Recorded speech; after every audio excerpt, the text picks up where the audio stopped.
Abigail Harrison, welcome to the program. Thanks for having me on. Why in God's name would you want to be, let alone the first woman, why would you want to go to space in the first place and travel to Mars? Because as I understand, that's probably a one-way trip. Yeah, so I'll address that on a couple of different points. Going to space has a draw or a pull to it for a lot of us, I think, because we are at heart explorers. It's that idea of back when we were hunter-gatherers and we would look over the next hill, we would cross the ocean, those kinds of things, to find out without having any knowledge what was on the other side. And that's the same internal drive or motivation that pushes us nowadays to explore space and to push farther into our solar system and our universe. So on the one hand, I don't see it as an unreasonable thing for someone to want to do or to dream of doing. On the other hand, I look at it as a cost-benefit question. So what are the risks? What's the personal liability? All of those types of things. And what are the benefits? So it's the same way that every time that you walk out of your house in the morning or get in a car or basically anything that we do on a day-to-day basis, we have to ask ourselves, what are the risks that I'm going through in order to do this and what will I benefit from it? And when I look at the risks of space travel, yes, they are higher perchance than just leaving my house in the morning, but the benefits are also so much greater. The way that we have this capacity to change humanity and to really make the future different, I mean, it's unspeakable to even try to describe what space exploration can do for us. So in that sense, it's definitely a worthwhile goal and not something that I think that we shouldn't be focusing on. The one other point in that question that I wanted to address is that I find it highly likely that the first trips to Mars will be a round-trip mission. And that's because right now we don't actually have the capacity to sustain human life on Mars for a reasonable period of time. And there's no quicker way, just to boil this down right away to what it comes down to, is that there's no quicker way to lose support for human interest in space exploration than to kill astronauts. And that doesn't matter if it's a private program doing it, or if it's NASA, or a combination of NASA and other governments, or a combination of NASA and private. Any combination of people, they need the support of the public in order to succeed in space exploration. And in order to do that, they need to bring the astronauts home at the end of the mission. So I definitely look at it as being a two-way trip.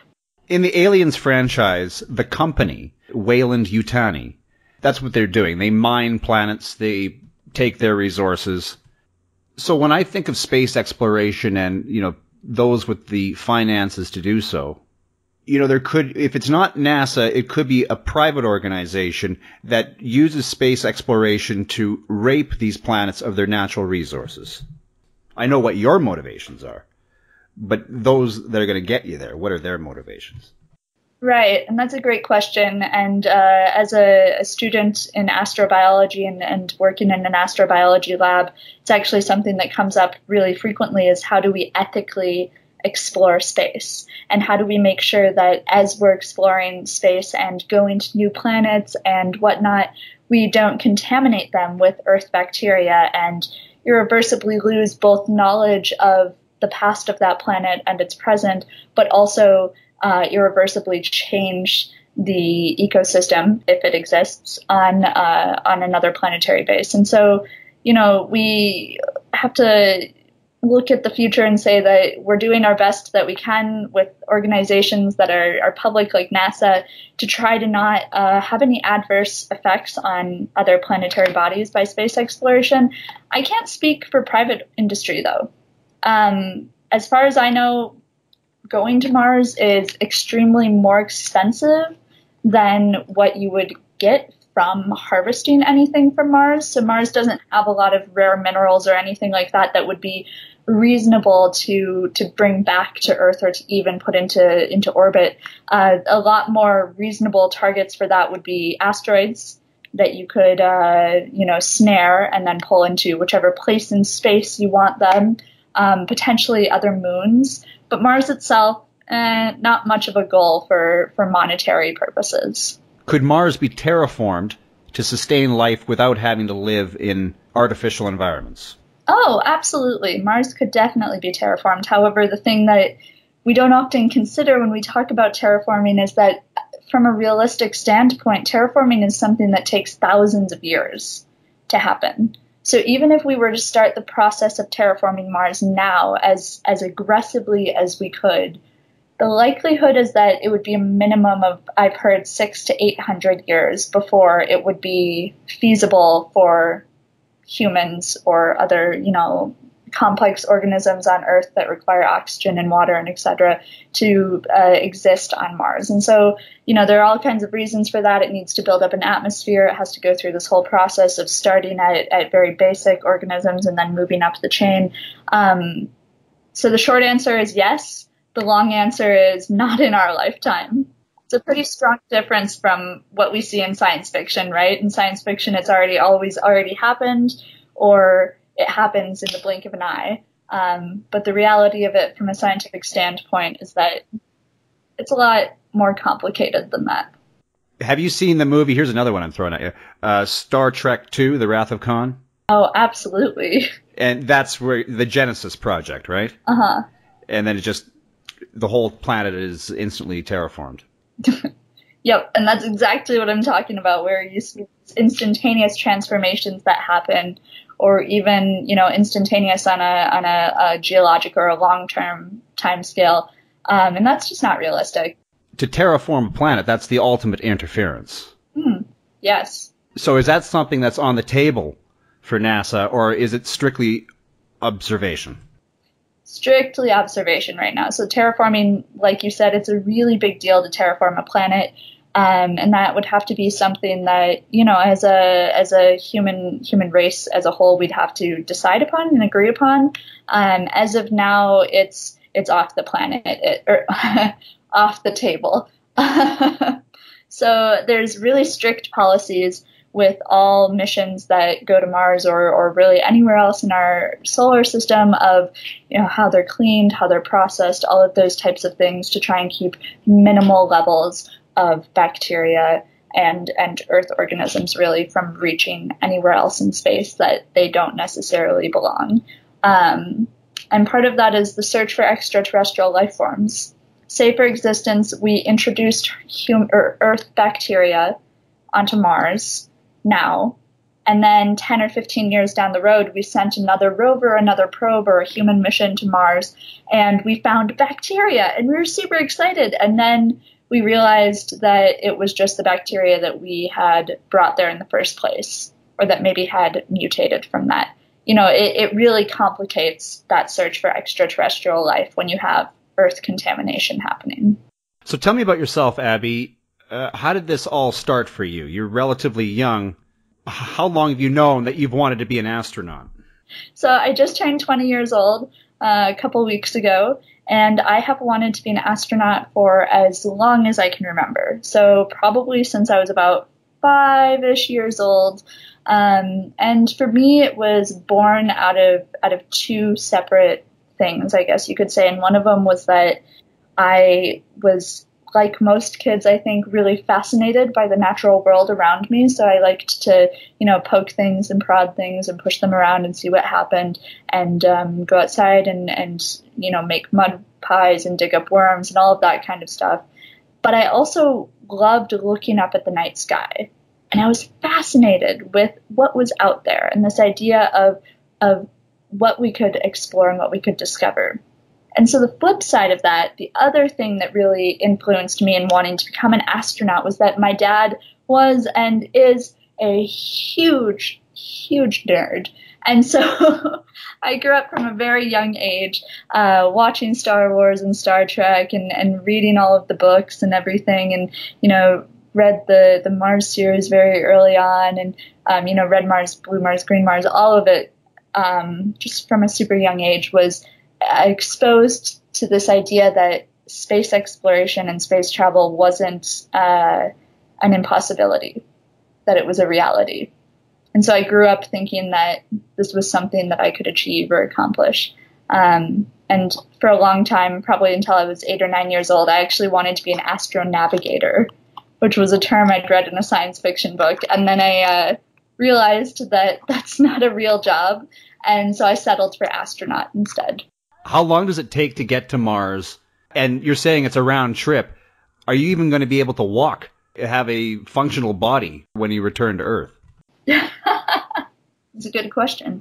So it takes, based on current technology and estimates, it would take roughly 6 to 8 months to travel to Mars and the same amount of time to get back. However, based on, orbital trajectories and how things line up, and also just this idea of if you're going, you probably ought to stay for a little bit, a round trip to Mars is estimated to be about 2.5 or 3 years total.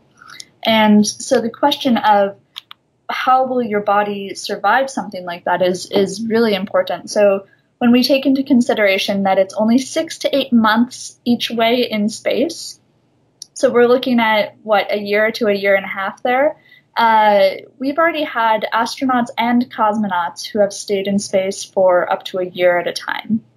And they have suffered adverse effects, but not to the point that it makes it impossible for them to complete their mission or their work, or that it permanently damages their health upon returning to Earth. So that's a bonus. That's a plus, is that we know that that amount of space travel won't necessarily is doable, I guess is what I'm saying.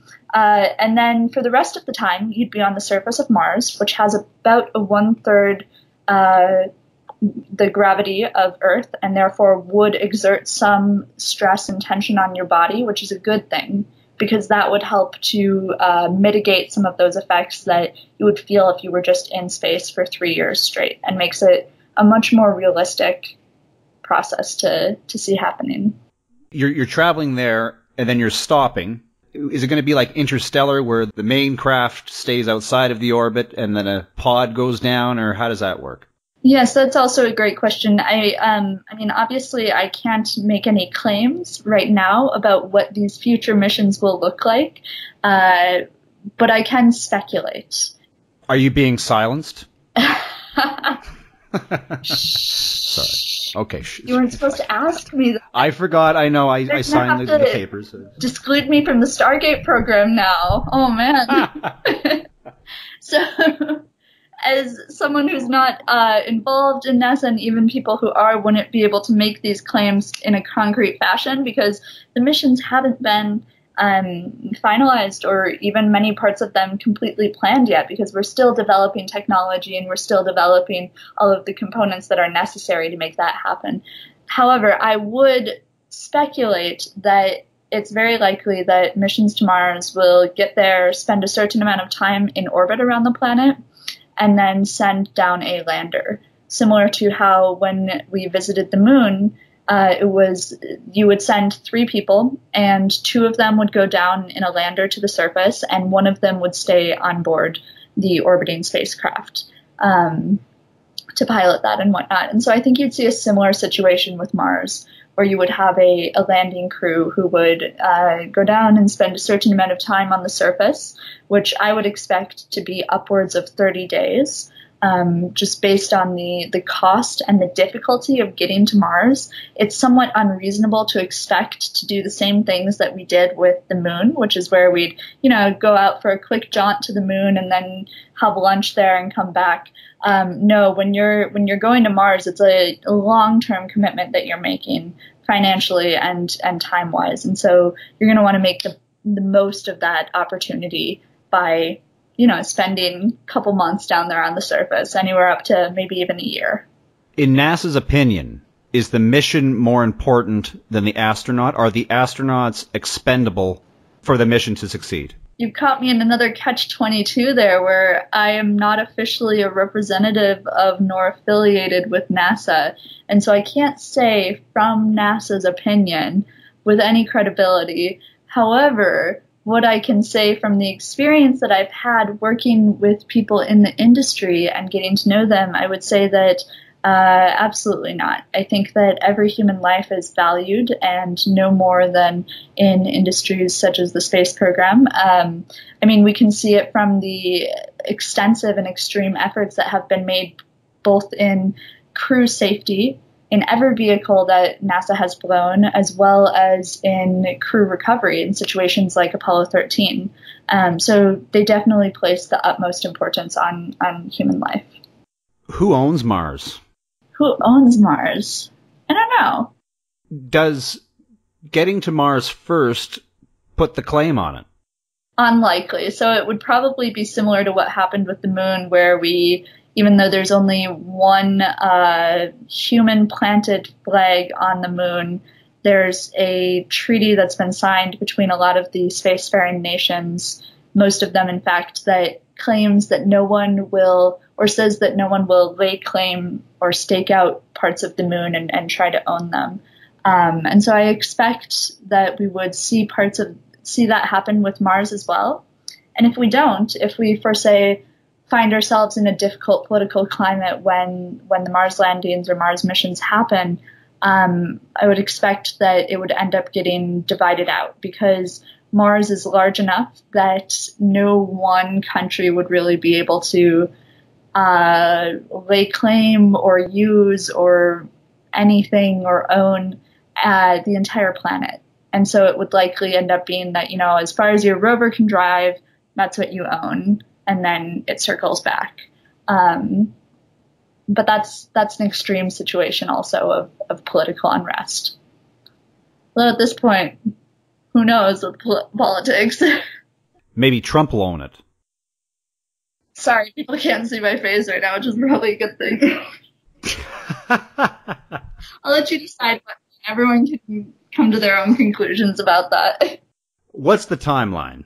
You're 20 years old now. Are you already getting on? Are you already maybe too old to be a likely candidate for this, or are you right in the sweet spot?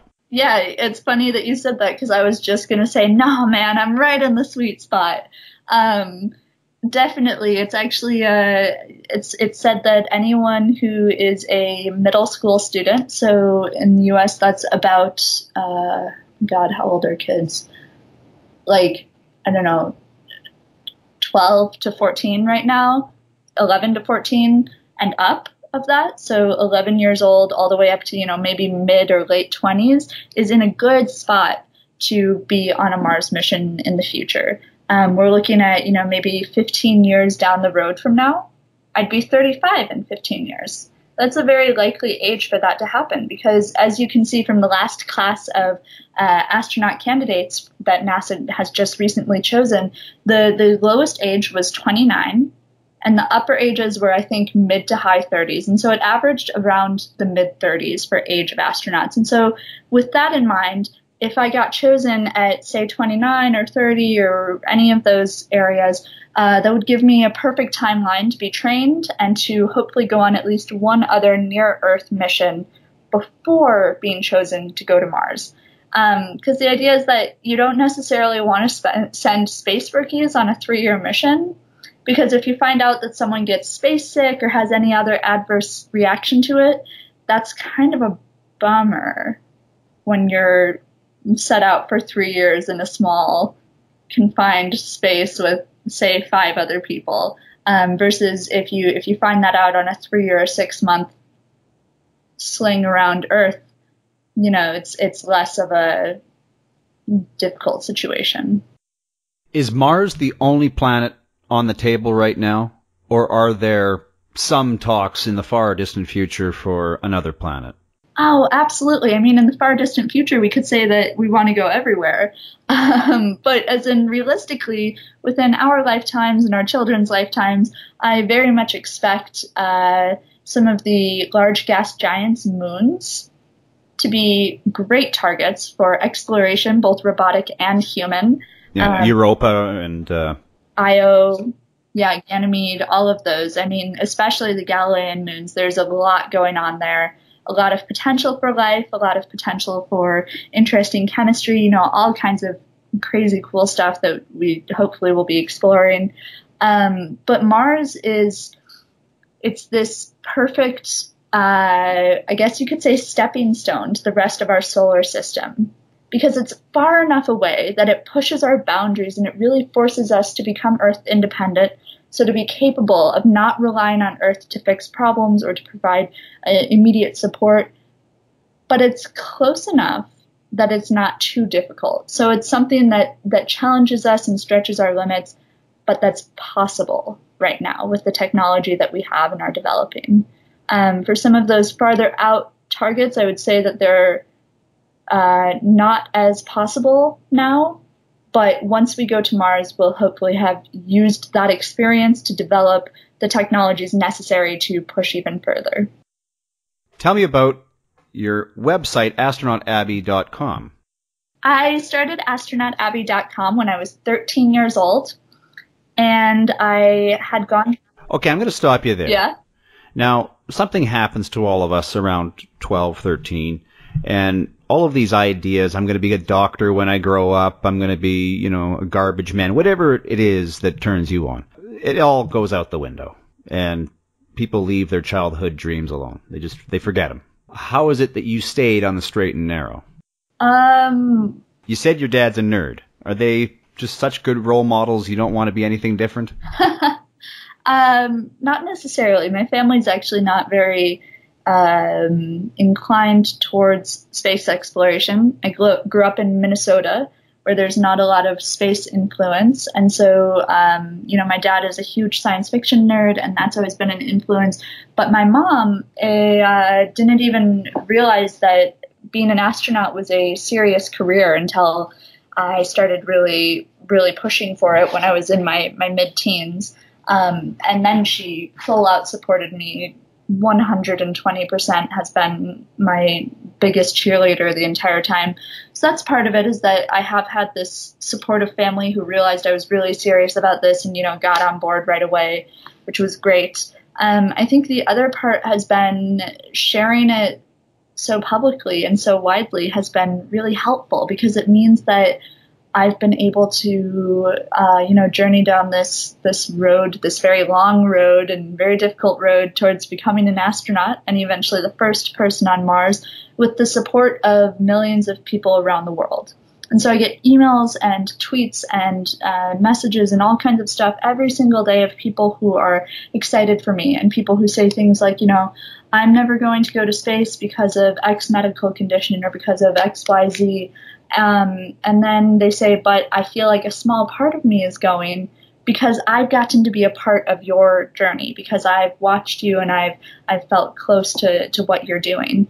And I think that's really helpful. And that's something that a lot of times I think about when I'm studying for that physics exam that seems like it's killer, or, any of the things that are hardships along the path. I think about all the other people that I'm doing this for.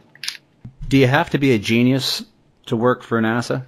Nah. I work for NASA, so it's not like it. You're not a genius, you're just incredibly ambitious? Yeah, there we go. Perseverance is where it's at. No, I think that you definitely don't have to be a genius to work for NASA. And the first part of that is that we have this concept of looking at intelligence or geniusness only from a one-dimensional path of, you have to be good at math and you have to be good at science and engineering, and these are the only things that count as being intelligent or incredibly smart or whatnot, when in reality there's a lot of different types of genius that you can have. So there are people who are really talented at drawing or at art or at media or at chemistry. There's all kinds of different geniuses that you can have, and NASA and the space industry employs a lot of those. But that said, even then, I don't think you have to be a genius. I think that you have to be willing to put in the hard work and really do the elbow work there to get yourself to where you need to be, and hopefully get a little bit of luck along the way as well. But I think, like your mom, there would be this common belief that it's unattainable, that working for NASA, you have to be off the charts. Or that was my perception. Yeah, no, I mean, that's a really common perception. It's a common perception because a lot of times, a lot of people, I can't speak for the rest of the world, but I know in the United States, don't even realize that NASA is still a huge entity and that we're still going to space and that we have people in space on a daily basis. And so they don't realize what a huge role NASA plays. And they also don't realize that NASA is more than just going to space. NASA is education, and NASA is inspiration, and NASA is all of these other different parts that employ people from every background and every category that you can think of as far as employment goes. And that in that sense, you definitely don't have to be a typical genius, which sadly is one of those myths that continues to make its way around and really be a huge misunderstanding, I think. Well, then there's hope for us all. Yes. Will I be seeing you at NASA in the future? No, you won't be. I'm 38 years old. I'm not sure I'm a great candidate for going into space at this time. Bummer. What's the biggest risk of going to Mars? The biggest danger? I mean, now I'm old enough. I just said I'm 38. I remember watching the Challenger blow up live. Is that the most, volatile moment in the trip? What's the most dangerous part of the trip? Yeah, so that's definitely something that historically looking back on, we have to say, having had 2 space shuttles that lost integrity for various structural reasons, it is a danger. It's a very strong danger. However, for a mission to Mars, I would say that the largest and most worrisome part is actually radiation. And so when we look at that, it's largely because we don't 100% understand radiation. When you're in space, there's a lot of different kinds of radiation that you're getting exposed to, and one of them that is really difficult when you're hoping to plan a mission to Mars or any sort of space exploration that takes place outside of the Earth's magnetic protective sphere is cosmic radiation. And so that's radiation that doesn't come from our sun, but rather just comes from random places in the universe where, maybe it was expelled by another star, 2 million or 2 billion or who knows how long ago, years ago, and has just now made its way into our solar system. And if you're not protected by an atmosphere or by a magnetic sphere or anything, and that hits you, it's really difficult because it's not something that we can plan for. So radiation that we get from the sun, you can look at charts and maps of where it will be strongest and whatnot, and where you'll have protection from other objects, and you can even get pretty good measurements of when solar flares happen and things like that, and have a decent enough time to warn astronauts to get into a more shielded part of the spacecraft. But cosmic radiation, we're still in the baby steps. We're still in our infancy of truly understanding that and being able to properly combat against it. So it's a huge danger. It's not insurmountable, but it is very much a difficulty. Are you scared of anything? Are you scared of heights? Are you scared of going underwater? I was scared of heights when I was a kid. Then one day it dawned on me that if I'm going to be an astronaut, that's about as high up as you can go. And so for that summer, I would go almost every day to the park near my house, and I climbed trees. And I would sit at the top of the tree, and I'd, bring a book or throw stuff at the tennis players below and whatnot, and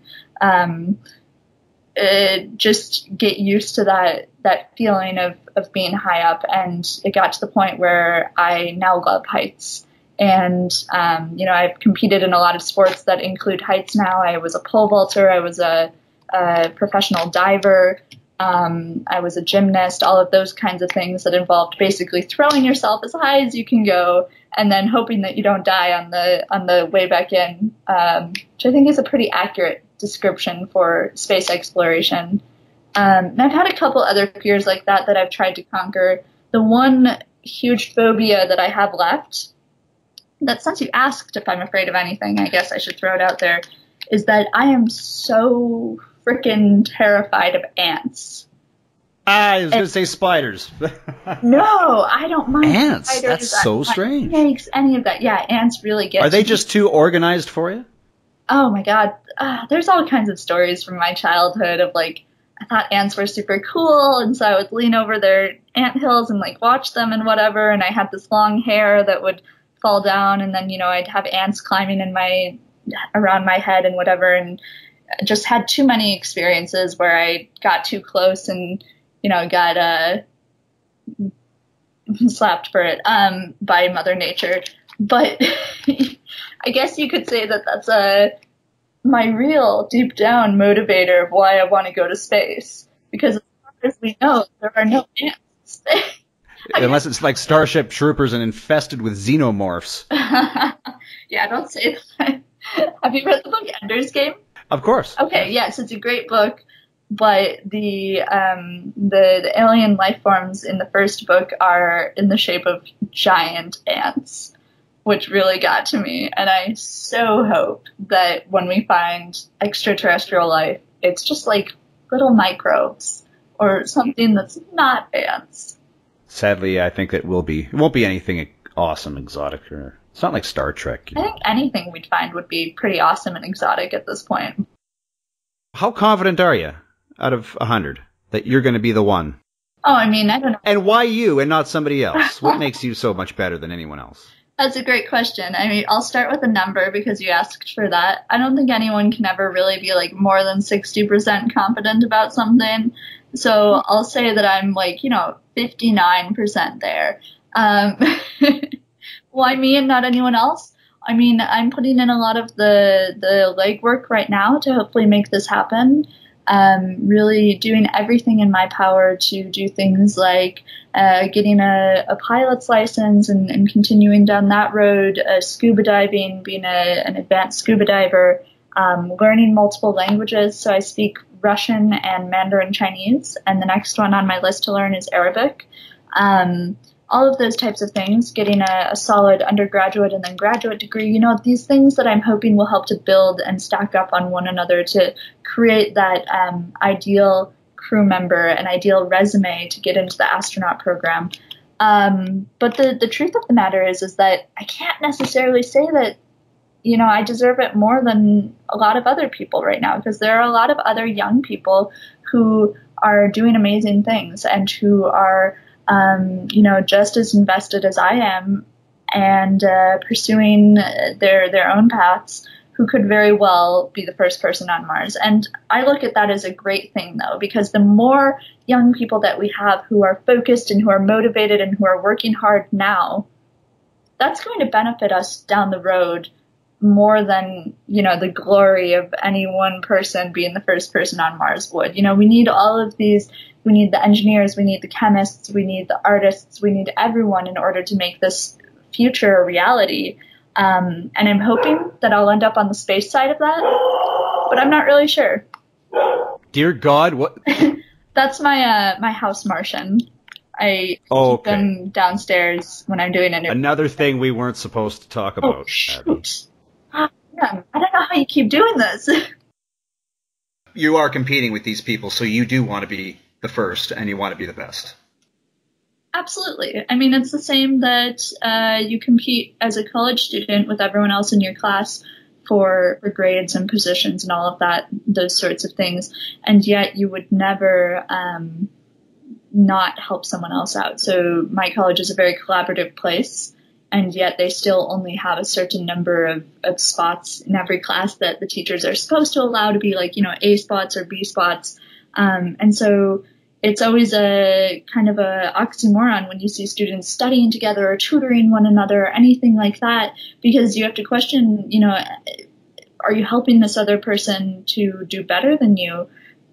But it's not really what that it ends up being about. It's about all of us doing the best that we can personally. And so I think that's a lot like what the competition to be an astronaut is, helping each other out as we can now, boosting one another and knowing that it's not someone else's lack that will make you an astronaut, it's your abilities. Abigail, really enjoyed having you on the show. You're very impressive. I would love to hear that you've become the first person to land on Mars. AstronautAbby.com. Abby, how can the audience get in touch with you, ask you questions directly, I don't know, learn more, get on board?